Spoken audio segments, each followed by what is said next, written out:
अर्जुन, विषाद योग धर्म क्षेत्र कुरुक्षेत्र में एक ऐसा युद्ध होने जा रहा है जो केवल राजाओं का नहीं, धर्म और अधर्म का युद्ध है। यहीं से शुरू होती है भगवद गीता।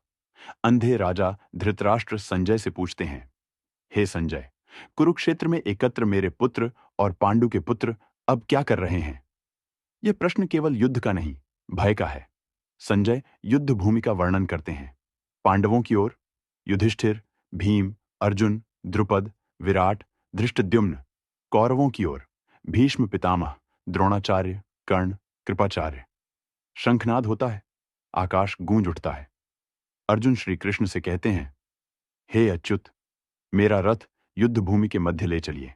मैं देखना चाहता हूं कि जिनसे मुझे युद्ध करना है वे कौन हैं।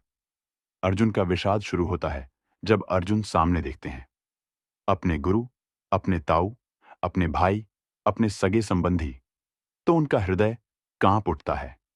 वे कहते हैं, हे कृष्ण, इन अपनों को देखकर मेरे अंग शिथिल हो रहे हैं। अर्जुन आगे कहते हैं, मैं उन लोगों को कैसे मारूं जिन्होंने मुझे जीवन दिया? गुरुओं को मारकर कैसा सुख मिलेगा? राज्य चाहिए तो भी क्यों? सुख चाहिए तो भी क्यों? जब इसके लिए अपनों का रक्त बहाना पड़े। उनके हाथ कांपते हैं, मुख सूख जाता है, आंखों से आंसू बहने लगते हैं। अर्जुन कहते हैं, हे कृष्ण, मुझे ऐसा पाप नहीं चाहिए, मैं युद्ध नहीं करूंगा।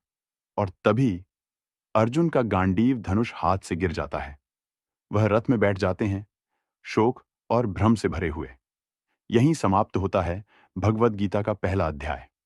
यह अध्याय हमें सिखाता है, ज्ञान से पहले भ्रम आता है, धर्म से पहले दुविधा आती है और प्रकाश से पहले अंधकार आता है।